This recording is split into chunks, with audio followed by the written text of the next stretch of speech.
Kinds of micro organisms, मतलब एक किसी पर्टिकुलर सरफेस पे किसी भी तरह का कोई भी माइक्रो ऑर्गेनिज्म नहीं रहेगा। तीसरा है एंटीसेप्टिक। एंटीसेप्टिक क्या होता है? Use of antiseptics.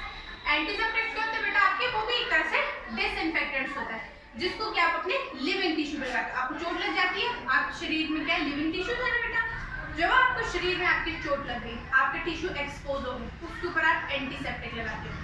सबसे पहले तो माइक्रो ऑर्गेनिजम्स को बॉडी में जाने से रोकता है, दूसरा आपकी बॉडी को हील भी करता है, यानी क्योर कर देता है, ठीक कर देता है। ठीक है, तो एंटीसेप्टिक्स ये सारे प्रोसेसेस है, ये जो है आपके पैथोजेंस को या माइक्रो ऑर्गेनिजम्स को या फिर किसी भी तरह के इन्फेक्शन को एलिमिनेट करते हैं। इन्फेक्शन, डिसइंफेक्शन में क्या होता है बेटा? जो आपके पैथोजेंस है, पैथोजेंस क्या होते हैं आपके? जो डिजीज कॉज करते हैं, पैथोजेंस को किल करते हैं। इसमें पैथोजेंस स्पेसिफिक होते हैं, यानी कि डिजीज कॉजेज होते हैं, वो ये बीमारी कॉज करते हैं। तो आप पैथोजेंस को किल करोगे किसमें? डिसइंफेक्शन में। स्टेरिलाइजेशन में आप क्या करोगे? All kind of micro organisms को मार दोगे। ठीक है, और क्लीनिंग में आप क्या करोगे? मोटा मोटा आप उसको पानी से धोगे या फिर कई बार डिटर्जेंट से या फिर क्लीनिंग सोल्यूशन से आप इसको धो दोगे। किसको? जो भी आपने क्लीन करना है उसको। क्लीनिंग से क्या करते हैं? जो मोटे मोटा होता है ना, जो भी मोटे मोटे मिट्टी हो गई, धूल हो गई या फिर कोई बैक्टीरिया वायरस हो गई, जो हल्के से धो के बाहर निकल जाता है, तो क्लीनिंग से वो क्लीन होता है। क्लीनिंग सबसे बेसिक है। किसी भी प्रोसेस को शुरू करने से पहले हम पहले क्लीनिंग करते हैं। क्लीनिंग करी, फिर आपने उसको डिसइंफेक्ट करा। डिसइंफेक्शन में सिर्फ पैथोजेंस होता है, इसमें बैक्टीरियल स्पोर्स नहीं मरते। बैक्टीरियल स्पोर्स को ये किल नहीं कर सकता, मतलब ये इतना ज्यादा पावरफुल नहीं है कि बैक्टीरियल स्पोर्स को किल कर सकते। अब आप ये भी तो पूछ सकते हो कि मैम बैक्टीरियल स्पोर्स करते हैं? तो बेटा बैक्टीरिया होते हैं, ठीक है। बैक्टीरिया को जब खाना नहीं मिलता, अप्रोप्रिएट कंडीशंस नहीं मिलती, तो वो क्या करता है? अपने बाहर एक कवच जैसा बना लेता है, अपने बाहर एक सिस्ट फॉर्म कर लेता है और उस सिस्ट फॉर्म के साथ इधर उधर पड़ा रहता है। ठीक है, कहीं पे भी सर्वाइव करता है, उसके अंदर मरता नहीं है। जैसे ही उसको अप्रोप्रिएट कंडीशंस मिली, यानी उसको पीएच, टेम्परेचर है ना, जो भी थी न्यूट्रिशन उसको अप्रोप्रिएट मिला, तो उसने क्या किया?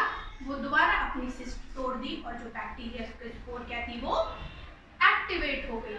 तो जो ये डिसइंफेक्टेंट्स हैं, जो पैथोजेंस होते हैं, जीते जागते जो होते हैं, उनको ये मारते हैं। बैक्टीरियल स्पोर्स को ये नहीं मार सकते। जबकि आपके स्टेरिलाइजेशन में क्या होता है कि जो ये आपके बैक्टीरियल स्पोर्स भी हैं, ये भी मर जाते हैं, मतलब ये इससे ज्यादा पावरफुल है। ठीक है, एंटीसेप्सिस क्या है? आपकी लिविंग टिश्यू को, लिविंग टिश्यू के लिए होती है। लिविंग टिश्यू के लिए मतलब कि आपकी बॉडी के अंदर वो किसी भी तरह के माइक्रो ऑर्गेनिजम्स को घुसने से बचाती है। ठीक है बेटा, अब आपको ये इतना क्लियर हो गया? ठीक है, अब हम पढ़ेंगे डिसइंफेक्शन। आपको क्यों लगता है बेटा क्यों करनी चाहिए हमें डिसइंफेक्शन, स्टेरिलाइजेशन? इतना तामझाम क्यों करते हैं? हाँ शाबाश, to prevent transfer of disease causing agents.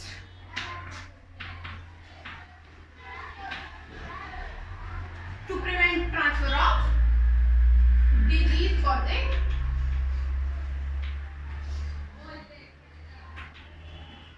Micro organisms. अगर मान लो एक, जैसे आप हॉस्पिटल में जाते हैं ना, हेल्थ केयर के आप लैब में हो, निडल हो गई, कोई ग्लव्स हो गए या फिर कोई फोर्सेप्स हो गई, सिजर्स हो गई, जो भी चीज आपने मल्टीपल यूज के लिए करनी है। मान लो मैंने अपनी जो सिजर और फोर्सेप की एक यूज करी, उसको मान लो किसी पर्टिकुलर तरह का इन्फेक्शन था, जैसे हेपेटाइटिस बी मान लो। अब मैंने वही सिरिंज या वही फोर्सेप या वही सिजर्स मैंने दूसरे इंसान के ऊपर यूज करी जो हेल्दी है, तो उसमें मैंने क्या किया? उसको डिजीज कॉजिंग ऑर्गेनिज्म उसमें मैंने खुद अपने हाथों से डाल दिए। क्लियर? तो इसलिए ताकि जो ये बीमारियां हैं एक बीमार से दूसरे हेल्दी तक ना फैले, हमें डिसइंफेक्शन और स्टेरिलाइजेशन करनी पड़ती है। ठीक है, ठीक है बेटा। तो जो ये डिसइंफेक्शन और स्टेरिलाइजेशन है, इनका पर्पस यही है कि जो भी अननेसेसरी अनवांटेड माइक्रो ऑर्गेनिजम्स हैं उनको ये किल कर देते हैं। ठीक है, ये तो रही बात आपकी नॉर्मल इन जनरल। अब हम डिसइंफेक्शन के इन पर्टिकुलर पढ़ेंगे। डिसइंफेक्शन में आपकी क्या होता है, मैंने आपको पहले तो बताया पैथोजेंस में किल होते हैं, पैथोजेंस को हम रिमूव करते हैं। इसमें आप क्या करते हैं, रिड्यूस, रिमूव और न्यूट्रलाइज, लिख लो इसको, एंड न्यूट्रलाइज। आप पैथोजेंस की या माइक्रो ऑर्गेनिजम्स की क्वांटिटी को या तो कम कर देंगे या उनको हटा देंगे या फिर आप उनको न्यूट्रलाइज कर देंगे, यानी कि उनको इनएक्टिव बना देंगे, मतलब कि वो काम करने में सक्षम नहीं होंगे। क्लियर है? अब देखो पैथोजेंस, तो जो डिसइंफेक्शन से हमने क्या किया, एक मान लो ये है एक आपका कल्चर मीडिया है, इसमें बहुत सारे माइक्रो ऑर्गेनिजम्स डिजीज भरे हुआ है, मतलब डिफरेंट तरह के इसमें। अगर मैंने की डिसइंफेक्शन तो मैं इनकी क्वांटिटी को बढ़ा दूंगी, होंगे पर कम होंगे, और ये भी कौन होंगे, जो स्पोर्स है आपके बैक्टीरिया के स्पोर्स है वो होंगे। अगर मैं इसमें करूंगी स्टेरिलाइजेशन तो ये पूरा का पूरा कल्चर मीडियम खाली हो जाएगा, स्पोर्स भी मर जाएंगे और दूसरे माइक्रो ऑर्गेनिजम्स भी मर जाएंगे। जब आपने स्टेरिलाइजेशन की तो आपका कल्चर मीडिया बिल्कुल क्लीन है, कुछ भी नहीं है। लेकिन जब आपने डिसइंफेक्शन करी तो सिर्फ यहाँ पे बैक्टीरियल स्पोर्स रह जाएंगे। क्लियर है आपको? ठीक है, तो इसमें आपने ये जो लेवल है ना बेटा, ये रिड्यूस करता है, यानी कि टू अ मिनिमम पॉइंट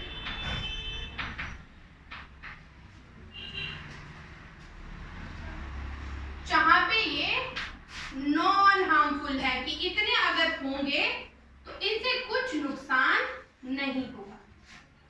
ठीक है, कि आप ये तो कहोगे कि डिसइंफेक्शन फिर करी क्यों, तो ये जो लेवल है ना बेटा, ये इतना है कि ये जो पैथोजेंस है ये ट्रांसमिट नहीं होंगे। ठीक है, तो reduce to a number where they become non harmful. Clear है? और न्यूट्रलाइज करने क्या होता है, आप इन पैथोजेंस को या माइक्रो ऑर्गेनिजम्स को न्यूट्रलाइज कर दोगे, यानी इनएक्टिव बना दोगे। इनएक्टिव बना दोगे मतलब कि ये एक्टिविटी नहीं कर पाएंगे अपनी, जो भी ये एक्टिविटी करते हैं, जिस भी डिजीज को ये कॉज करते हैं वो डिजीज को कॉज नहीं कर पाएंगे। तो ये है आपकी प्रोसेस ऑफ डिसइंफेक्शन। ठीक है, अब क्या होता है कि जो डिसइंफेक्शन है इसके डिफरेंट टाइप्स होती है। कोई भी चीज बेमतलब से तो होती नहीं है ना, हर चीज के टाइप्स होते हैं। ठीक है, तो सबसे पहले डिसइंफेक्शन की टाइप्स होती हैं। सबसे पहली टाइप क्या होती है, इसमें लिखो जरा, एंटीसेप्टिक। एंटीसेप्टिक सबसे पहली टाइप होती है एंटीसेप्टिक। क्लास हो रही है बेटा, एंटीसेप्टिक है। ठीक है, इसमें क्या होता है, लिविंग टिश्यू को आप क्लीन कर रहे हैं, जैसे कि मैंने आपको बताया था एंटीसेप्टिक्स के प्रोसीजर। ठीक है, लिविंग टिश्यू को आप क्लीन कर रहे हैं with the help of antiseptics. Like common antiseptic कौन है, और बीटाडीन। ठीक है, या फिर आप ऐड भी देखते होंगे क्या, बोरोप्लस एंटीसेप्टिक क्रीम। वो क्लेम करते हैं कि जो बोरोप्लस है आपकी एंटीसेप्टिक क्रीम है, यानी कि वो क्या कर रही है, अगर आपने एक पर्टिकुलर सरफेस को डिसइंफेक्ट कर दिया है तो अगर आप उस पर वो लगा दोगे बोरोप्लस तो आपके वुंड्स को हील कर देगी, मतलब आपके जख्मों को वो भर देगी। दूसरा है आपका डीकंटामिनेशन, इसका तो नाम ही बता रहा है डीकंटामिनेट, यानी कंटामिनेशन क्या होती है, अरे ड्रग कंटामिनेशन मतलब बहुत ज्यादा माइक्रो ऑर्गेनिज्म। डीकंटामिनेशन मतलब आप करेंगे तो आप उनको माइक्रो ऑर्गेनिजम्स को रिमूव कर देंगे, रिमूव, रिड्यूस या फिर न्यूट्रलाइज। और ये आप कैसे करोगे बेटा? आपने सबसे पहले देखा होगा ना, जब कोविड आया था तो आप बार बार क्या चीज करने के लिए बोलते थे? डिकंटामिनेशन पे हाथ यानी हैंड वॉशेस। इसमें आते हैं आपकी हैंड वॉशेस, फिर आते हैं आपकी क्या, सैनिटाइजर या फिर स्पिरिट अल्कोहल जो आप लैब में यूज करते हैं। ठीक है, स्पिरिट अल्कोहल को आप जिसको यूज कर रहे हैं, या फिर आप जैसे फर्श को डिकंटामिनेट करते हैं, किससे पोछे लगाते हैं आप? फिनाइल से। फिनाइल से ना। फिर क्या होते हैं? स्प्रेज। कई आप फंजीसाइडल स्प्रेज होते हैं तो आप स्प्रे करते हैं। जब बहुत ज्यादा बेटा कोविड आया था ना, तो अलग अलग तरह के सैनिटाइजर मार्केट में नहीं मिलते थे। उससे पहले लोगों को पता भी नहीं था सैनिटाइजर क्या होता है। फिर सैनिटाइजर आए तो भी कि सैनिटाइजर तो सिर्फ हाथों को क्लीन कर रहा है, चलो इधर आपने मुंह क्लीन किया। अब आपकी बैग पे मान लो चेयर पे है तो उसके लिए स्प्रेज, तो आपने स्प्रे किया तो बैक्टीरिया फंजाई आपने उनको किल कर दिया। ठीक है। और तीसरा है बेटा फ्यूमिगेशन। फ्यूमिगेशन क्या होता है? धुआं देना। आपने देखा है कभी धुआं देते हैं जब मच्छर आते हैं? आपने देखा आग जलाते हैं, धुआं देते, बोलते हैं कि इससे मच्छर नहीं आते। तो फ्यूमिगेशन कब होता है? जब आपका जो इन्फेक्शन है ना वो लार्ज स्केल है, मतलब बड़ी जगह पे है। लार्ज स्केल इन्फेक्शन है, काफी फैली हुई जगह पे, जहाँ पे आप हैंड वॉश और फिनाइल से पोछा नहीं लगा सकते, जहाँ पे आप एंटीसेप्टिक्स नहीं यूज करते, वहां पे आपकी फ्यूमिगेशन काम आती है। आप वहां पे धुआं देते, फ्यूम्स डालते हैं आप। तो ठीक है, जैसे कॉमन फ्यूमिगेंट मान लो, जैसे मॉर्टीन भी तो है। अगर आपके पूरे कमरे में है तो स्प्रे करने आप क्या क्या फ्यूम चलाते हो? मॉर्टीन के फ्यूम चला देते हो। या फिर कई बार क्या होता है, बड़े बड़े फ्यूम टैंक्स होते हैं, उससे आप पूरे एरिया को डिसइंफेक्ट करते हैं। ठीक है, तो ये फ्यूमिगेशन का प्रोसेस भी किसी होते हैं कि अनवांटेड माइक्रोऑर्गेनिज्म यहाँ से उड़ जाए, खत्म हो जाए। ये जैसे होता है, मतलब जब बहुत ज्यादा डेंगू या मलेरिया फैल जाता है तब सबसे ज्यादा मच्छरों के लिए फ्यूम्स हो जाते हैं। ठीक है, डेंगू एक्सेट्रा। ये आपकी फ्यूमिगेशन की प्रोसेस थी। उसके बाद क्या होता है? अब आपने डिसइंफेक्ट कर दिया इन तरीकों से। अब आपको कैसे पता चलेगा कि आपने जो डिसइंफेक्शन किया है वो डिसइंफेक्शन हुआ भी है कि नहीं हुआ है? उसके लिए बेटा डिसइंफेक्शन के चेक्स होते हैं, डिसइंफेक्शन मेजर्स होते हैं उसमें। डिसइंफेक्शन मेजर्स होते हैं, उससे क्या पता चलता है हमको कि हमारा जो डिसइंफेक्टेंट है वो काम कर भी रहा है। इसमें क्या करते हैं हम कि मान लो कोई मशीन उतरी हुई है ना, अब हमने बोला कि इस पर्टिकुलर स्प्रे से ये बैक्टीरिया या फिर ये जो है इंसेक्ट ये किल हो रहा है। अब डिसइंफेक्शन चेक्स क्या करेंगे, मेजर्स क्या करेंगे, ये चेक करेंगे कि एक्चुअली में उससे वो मर भी रहे हैं या नहीं। अगर मैंने बोला कि 100 डिग्री की अगर मैं हीट दूंगी तो ये फैलाने बैक्टीरिया मर जाएंगे, तो आप क्या करें, आपके पास बड़े बड़े इंस्ट्रूमेंट्स होते हैं, उसमें आप 100 डिग्री की हीट दें और उन पर्टिकुलर बैक्टीरिया को उसमें रखें।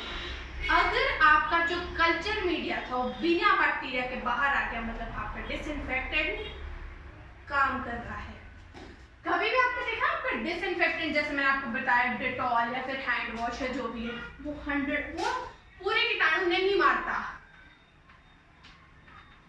इसलिए तो आपने देखा हैंड वॉश मारे 99.99% कीटाणु, बाकी के 0.1% का है वो मर ही नहीं रहे, वो है बैक्टीरियल स्पोर्स। डेटॉल भी कभी बोलता हो भी इतने मारते 99.99%, वो इसलिए क्योंकि डिसइंफेक्टेंट 100% आपके माइक्रोऑर्गेनिज्म को किल नहीं करता।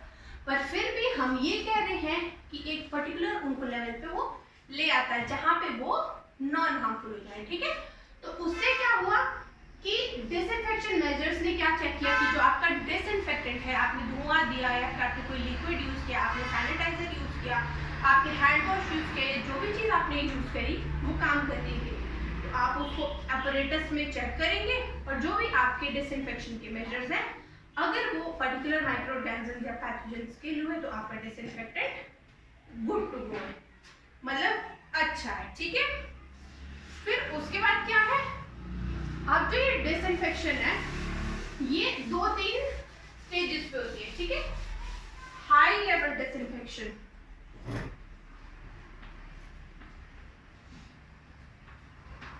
हाई लेवल डिसइंफेक्शन, अब इसके नाम ही बेटा देखो, हाई लेवल डिसइंफेक्शन मतलब कि बहुत ही अव्वल दर्जे की डिसइंफेक्शन है, मतलब इसमें ये है वो 99.99% वाला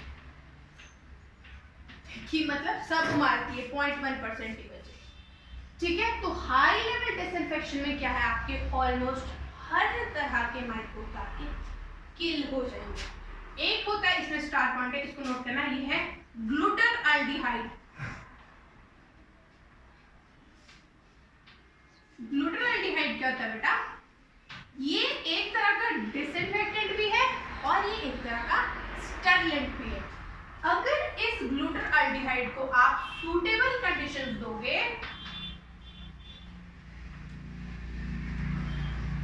सूटेबल कंडीशंस दोगे, या फिर आप इसको वो दोगे, टेम्परेचर दोगे, न्यूट्रिशन वो दोगे, पीएच दोगे प्रॉपर, जितनी लाइट ये चाहता है उतनी लाइट आप दोगे, अप्रोप्रिएट प्रेशर आप दोगे, तो जो ये ग्लूटाल्डिहाइड है ना, एक पर्टिकुलर टाइम ऑफ एक्सपोजर तक अगर आपने ग्लूटाल्डिहाइड से आपने माइक्रो ऑर्गेनिजम्स को किल करना है, तो ये आपका डिसइंफेक्टेंट की तरह काम करेगा। लेकिन अगर आपने ये टाइम ड्यूरेशन बढ़ा दी, आपका जो ये ग्लूटाल्डिहाइड है ये काम कर सकता है किसके जैसे, स्टेरलेंट के जैसे।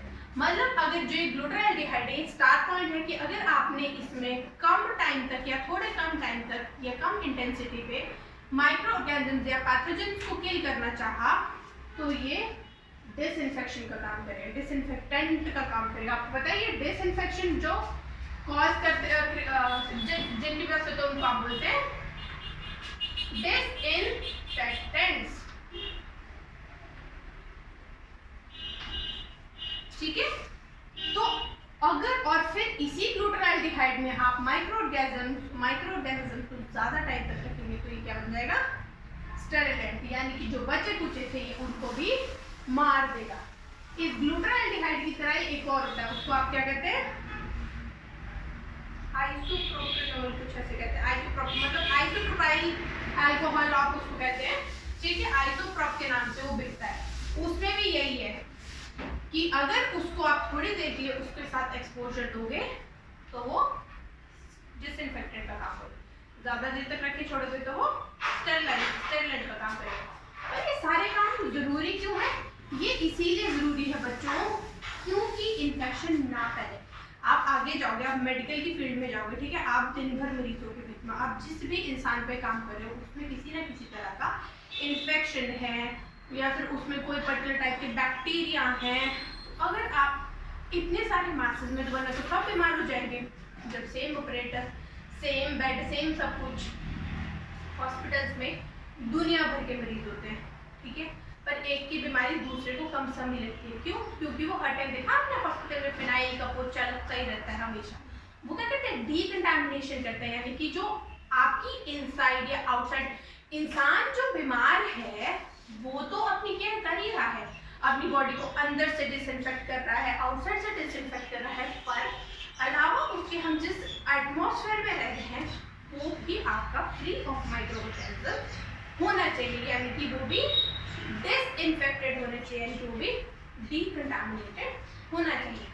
इसलिए तो जो हॉस्पिटल्स हैं, ऑपरेशन थिएटर्स हैं, उनकी एक एक चीज स्टेरिलाइज्ड होती है, डिसइंफेक्शन, इन्फेक्शन का कोई चांस ही नहीं। कोई मान लो एक ही टेबल, एक ही है हमारे पास बेड हॉस्पिटल में, या फिर आप मान लो ये जगह, मैंने एक ऐसे मरीज को इस पे सुला दिया जिसको वो था, टीबी था, टीबी आपको पता है कंटामिनेशन क्या है, जिसको टीबी रहती, कोल्ड था, खांसी थी नॉर्मल, आपको बताइए आप खांसोगे, आपके राइनोवायरसेस आपकी सहेली को जाएंगे और ये भी खांसी, ठीक है। एयरबॉर्न डिसीजेज हैं जो भी किसी मीडियम के थ्रू, तब भी तो जो कोविड है वो इतना रैपिडली स्प्रेड हुआ, क्योंकि वो आपका एयरबॉर्न वाटरबॉर्न था, आप टच से फैल रहा था, क्योंकि आपने मान लो आप छींक के वायरस आपके हाथ में आ गया, आपने सामने वाले को हाथ लिया, अब वायरस उसको चला, ठीक है। Rapid transmission of corona virus का यही रीजन था, हमें पता ही नहीं था क्यों कैसे फैल रहा है, और हम डीकंटामिनेट जब तक कर पाते तब तक देर होती थी। इसीलिए उस दौरान आपके हैंड वॉशेस और आपके जो हैंड सैनिटाइजर्स थे या फिर आपके स्प्रेज थे बहुत ज्यादा यूज होने लगे। लोगों ने पूरे घर सैनिटाइज करा, आपने देखा ना, क्वारंटीन रूम था, लोगों को एक कमरे में बंद कर देते थे, ठीक है। बंद करने का यही पर्पस था बेटा कि अगर जिसको कोविड है या कोरोना वायरस है वो दूसरे वाले को बीमारी ना फैलाए। तो जब वो कोरोना वायरस वाला मरीज 14 दिन की क्वारंटीन के बाद बाहर निकलता था, पूरे कमरे में सैनिटाइजेशन करते थे वो, क्यों? ताकि वो डीकंटामिनेट हो सके, डिसइंफेक्ट हो सके। कि जो आपने एक मरीज को ठीक होने के लिए रखा, कई बार क्या होता है उसकी कोई वायरसेस रह जाए, उसकी कोई माइक्रो ऑर्गेनिज्म जो कि पैथोजेन है, जो कि डिसीज कॉजिंग, वो रह जाए और वो उसको दूसरे वाले को भी इन्फेक्ट कर ले। इसलिए सबसे पहली जो आपकी बहुत इंपॉर्टेंट चीज है वो आपकी डिसइंफेक्शन ही है। आप किसी भी सरफेस को तभी उस दौरान हमें बोलेंगे क्या, हाथ धोकर। और मैंने आपको अभी क्या बताया कि सबसे पहली स्टेरिलाइजेशन और डिसइंफेक्शन से भी पहले एक चीज होती है आपकी क्लीनिंग। आप किसी भी सरफेस को पहले क्लीन करो। आपने क्लीन किया, मान लो पानी से धोया या किसी कपड़े से साफ किया या फिर किसी डिटर्जेंट से साफ किया या फिर किसी क्लीनिंग एजेंट से आपने साफ किया, आपने मोटी सफाई करी, ठीक है। अब उस सफाई के बाद कुछ जो माइक्रो ऑर्गेनिज्म है वो बच गए, वो किससे होंगे, डिसइंफेक्ट होंगे। डिसइंफेक्टेंट से हम उसको ट्रीट करेंगे। उसके बाद भी अगर कोई माइक्रो ऑर्गेनिज्म जिसके आप होते हैं बैक्टीरियल स्पोर बच जाएंगे, उसको हम स्टेरिलाइजेशन से क्लीन करेंगे। और जो आपका है अपरेटस है बच्चों, और जो आपका रूम है वो बिल्कुल क्लीन हो जाएगा। आपको जो स्टेरिलाइजेशन और डिसइंफेक्शन है ना बेटा, ये डेली लाइफ में भी आपको ज्यादातर डीकंटामिनेशन, डिसइंफेक्शन, ये है।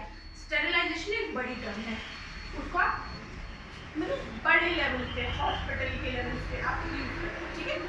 या फिर आप जब बड़े हो जाओगे, आपने नीट देना होगा कहीं ने, या किसने आगे पढ़ना है, उसने माइक्रोबायोलॉजी पढ़नी है या बायोटेक्नोलॉजी आपने पढ़नी है, वहाँ पे क्या होता है, आप माइक्रो ऑर्गेनिज्म के साथ हर टाइम डील कर रहे हो, छोटे माइक्रो ऑर्गेनिज्म से हर टाइम। अब वो इतने छोटे होते हैं कि आपको पता भी नहीं कि वो किस सरफेस पे है।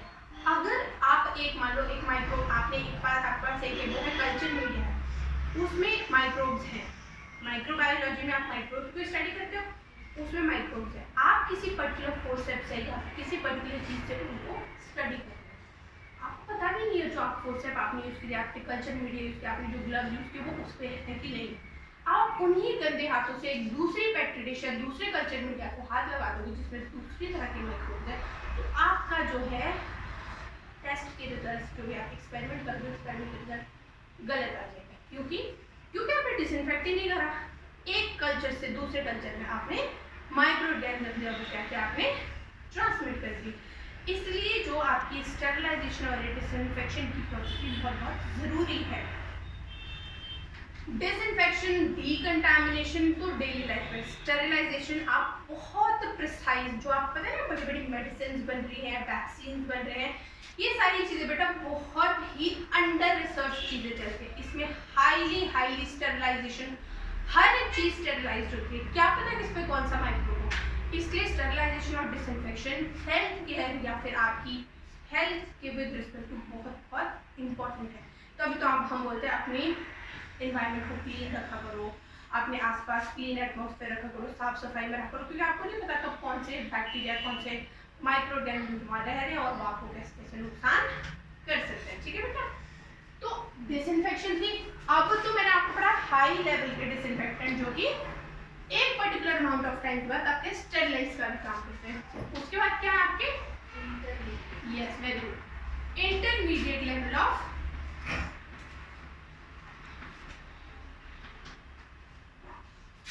Intermediate disinfectants. अब ये क्या होते हैं, ये उस वाले से बेटा थोड़े से कम इफेक्टिव है, या फिर छोटे मोटे माइक्रो ऑर्गेनिजम्स के लिए आप इनको यूज कर सकते हो, ठीक है। इसमें क्या है, जैसे इथाइल अल्कोहल हो गया, लिखो इसको, इथाइल अल्कोहल हो गया, आपको इथाइल अल्कोहल हो गया, और क्या हो गया आपका आइसोप्रोपाइल अल्कोहल हो गया।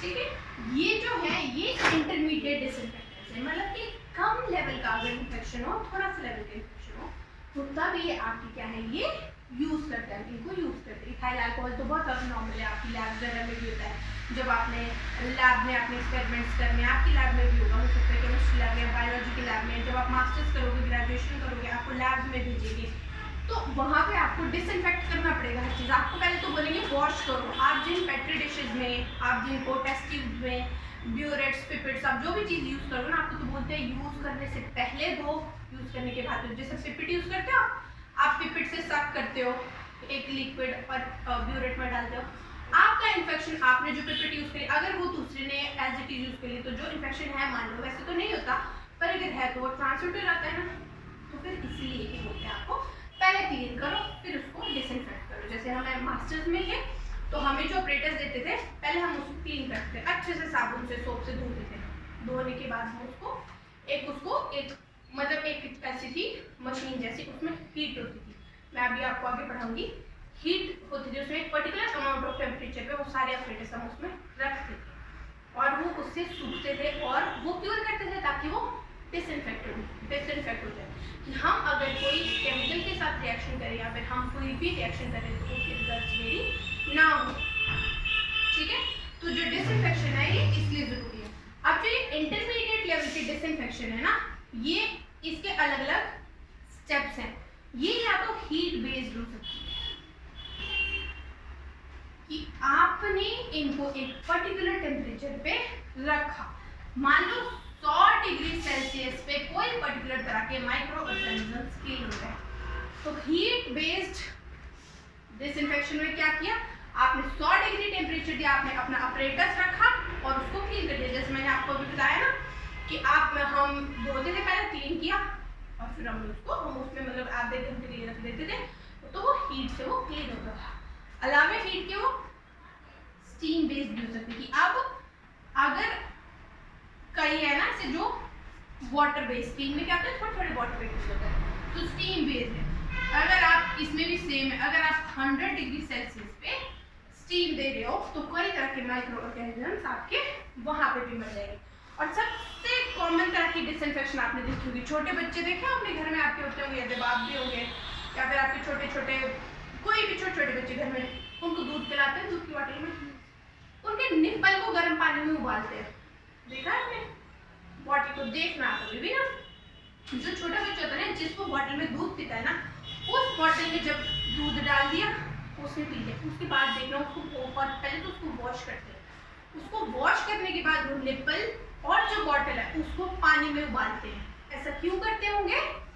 डिसइंफेक्ट करने के लिए। जो मिल्क में थे, मान लो मिल्क दूध खराब हो जाता है या फिर कुछ भी हो जाता है, माइक्रोब हो जाते हैं, छोटा बच्चा है उसकी इम्यूनिटी उतनी स्ट्रांग नहीं है, अगर आप गंदी बिना धुली बॉटल उसको दे दोगे तो वो बीमार होने के उसके चांसेस बेटा बढ़ जाते हैं। तो सबसे कॉमन टाइप ऑफ वो होती है डिसइंफेक्शन होती है with the help of boiling. अरे बहुत सारी चीजें भी तो है कि ऐसे कि ये गंदा लग रहा है पानी में उबाल दो, कोई बॉटल धोनी है पानी में उबाल दो, उबलते पानी से धो लो। उबलते पानी का लॉजिक ये है कि बहुत सारे जो बैक्टीरिया है या फंजाई है, आपके जो माइक्रो ऑर्गेनिज्म है वो पानी में, गर्म पानी में हीट से मर जाते हैं और किल हो जाते हैं। तो जब आप उसमें डिटर्जेंट डालोगे या सोप डालोगे तो वो वॉश भी हो जाएंगे, तो आपका जो पर्टिकुलर प्लेटस है वो क्या हो जाएगा, आपका क्लीन हो जाएगा। ठीक है, इसके अलावा अगर ज़्यादा अच्छी करनी हो तो यूवी रेडिएशन, अल्ट्रावायलेट रेज। ठीक है, अब अल्ट्रावायलेट रेज थोड़ी कि हर कहीं से, उसके लिए भी हर चीज़ के लिए अपरेटस होते हैं, मशीन भी होती है, आपको बहुत केयरफुली उसको यूज़ करना होता है। अब जैसे हमने पानी में उबाला, स्टीम दी या हीट दिया, उसी तरह से आप अल्ट्रावायलेट रेज से भी क्या कर सकते हो, डिसइंफेक्ट कर सकते हो किसी भी चीज़ को। मतलब कि एक किसी मीडियम को आपने अल्ट्रावायलेट रेज से एक्सपोजर दिया, तो अल्ट्रावायलेट रेज से बहुत सारी जो आपकी है माइक्रो ऑर्गेनिज्म को किल हो जाए। पर्पस क्या है? माइक्रो ऑर्गेनिज्म्स को मार देना या फिर उनको उतने लेवल तक ले आना जिसमें कि वो हमें नुकसान ना पहुंचाए। बेटा ऐसा नहीं कि माइक्रो ऑर्गेनिजम्स हमेशा हार्मफुल है। माइक्रो ऑर्गेनिजम्स हमारे सबसे बड़े फ्रेंड्स भी हैं, और अगर वो मिस कैरिड हो या फिर कुछ भी हो तो वो हमारे एनिमीज भी हैं। ठीक है, अगर माइक्रो ऑर्गेनिजम्स ना हो तो ह्यूमंस की सर्वाइवल बहुत कम मुश्किल है।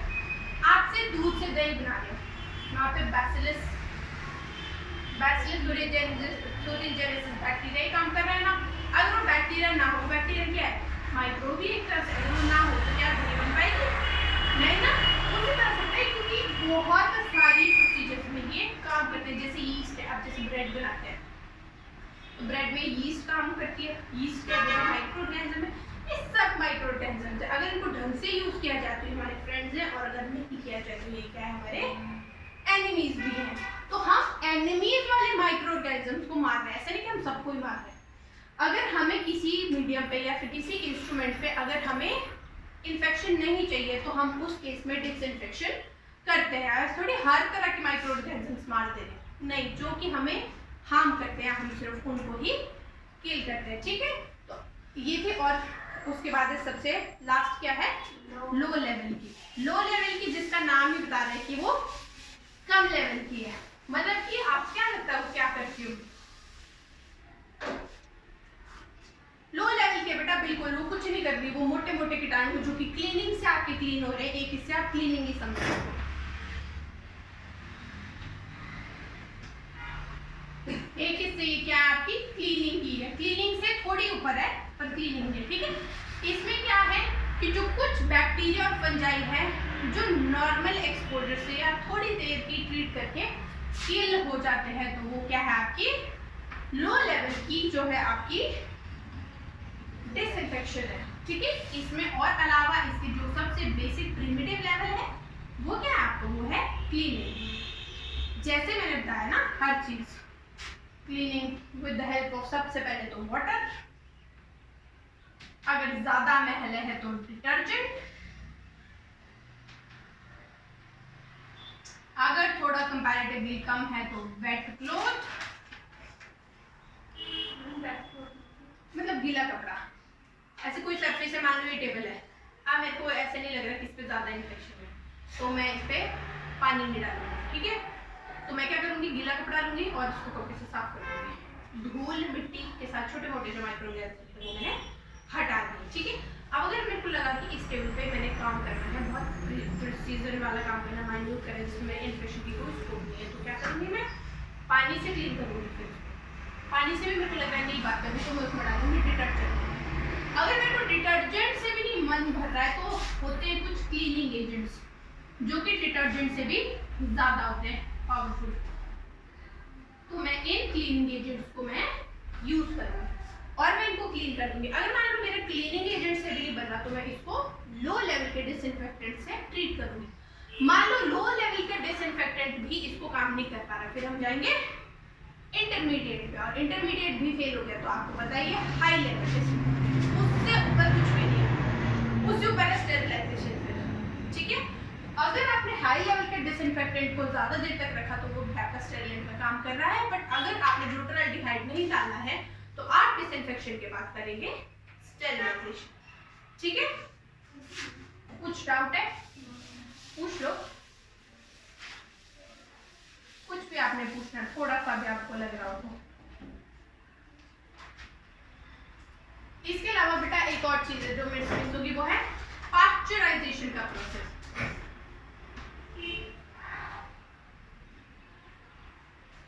पाश्चराइजेशन, अब ये क्या होता है बेटा, पाश्चराइजेशन क्या काम करती है मिल्क के केस में। ठीक है, एक इसमें पाश्चराइजेशन चेंबर होता है जिसमें ये आपकी पाश्चराइजेशन की प्रोसेस है, तो इसमें मिल्क या फूड या मिल्क बेस्ड प्रोडक्ट यानी कि ऐसी चीजें जो खाने की हैं और उनको कोई माइक्रो ऑर्गेनिजम्स खराब कर सकते हैं तो उनको हम पाश्चराइजेशन के प्रोसेस से ट्रीट करते हैं। क्योंकि अगर तो मैं जनरली बोल रही हूँ कि मैंने कुछ अपरेटस क्लीन करना है तो उसमें तो आप चाहे डिसइंफेक्टेंट डाल दो, फर्क नहीं पड़ता, पर आप खाने की चीज में नहीं डाल सकते ना। तो खाने की चीजों को ट्रीट करने के लिए या डिसइंफेक्ट करने के लिए आपके पास क्या होता है, पास्चराइजेशन का प्रोसेस, यानी कि आप मिल्क या फूड या मिल्क बेस्ड प्रोडक्ट्स में जो माइक्रो ऑर्गेनिज्म है जो हमारे लिए नेसेसरी नहीं है आप उनको किल कर देंगे। तो पास्चराइजेशन होती है इसमें पास्चराइजेशन चेम्बर में, ठीक है। कुछ डाउट अगर है किसी को आ रहा है, कुछ कॉमन डिसइंफेक्टेंट्स के नाम लिख लो।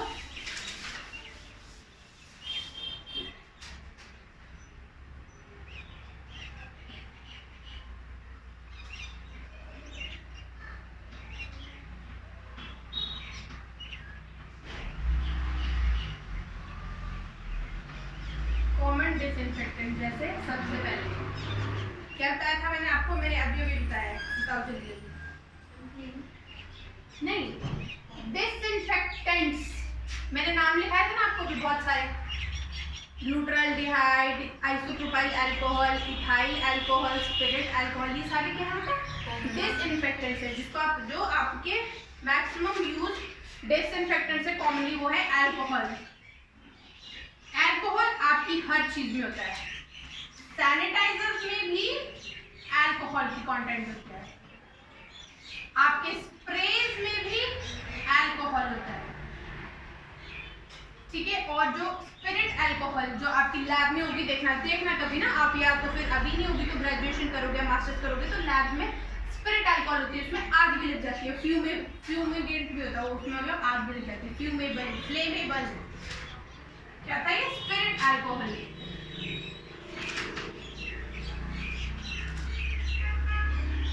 ठीक है, तो स्पिरिट अल्कोहल और इस सब के अलावा अल्कोहल है, अल्कोहल के ये तीन, और इसके अलावा एक सबसे इंपॉर्टेंट उसको बोलते हैं H2O2, यानी कि हाइड्रोजन पेरोक्साइड, बेटा हाइड्रोजन पेरोक्साइड। इसके अलावा एक और होता है बहुत इंपॉर्टेंट है, वो ब्लीचिंग पाउडर। ब्लीचिंग पाउडर देखा है किसी ने कभी, कैसा होता है? शाबाश।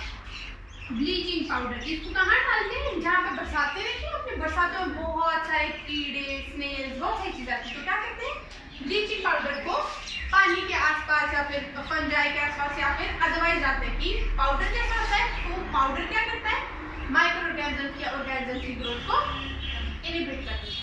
तो आप एक काम करेगा डिसइंफेक्टेंट के जैसे, ठीक है। और बताओ कुछ किसी ने पूछना हो?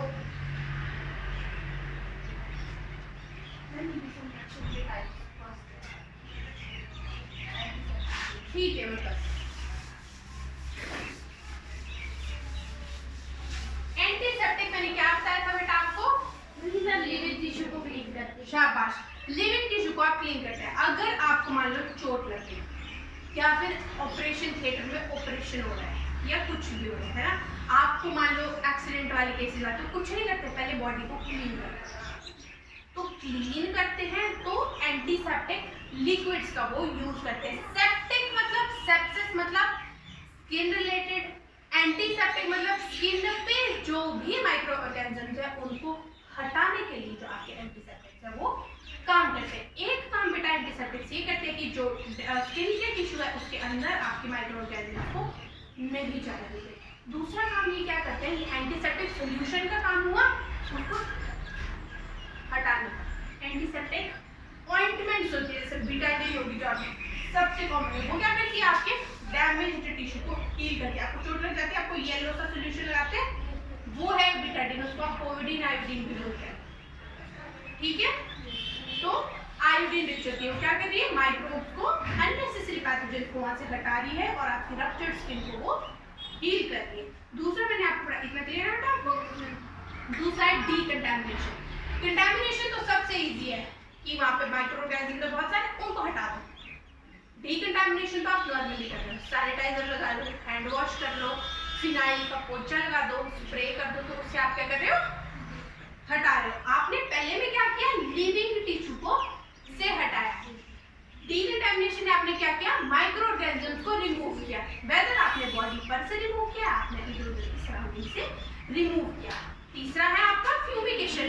अब जो काम आपके डिसइंफेक्टेंट से और एंटीसेप्टिक से या डिकंटामिनेशन से नहीं हो रहे, उसमें आप डुबा दीजिए, क्योंकि आपको पता है गैसेस एक्सपैंड और ज्यादा दूर तक उनकी रीच होती है, तो वो गैसेस एटमॉस्फेयर में इधर उधर जाके चली जाएंगी और जो उन गैसेस में डिसइंफेक्टेंट होंगे तो आपके माइक्रो ऑर्गेनिज्म बेटा किल हो जाएगा। और कुछ पूछना है, किसी को डाउट है कुछ?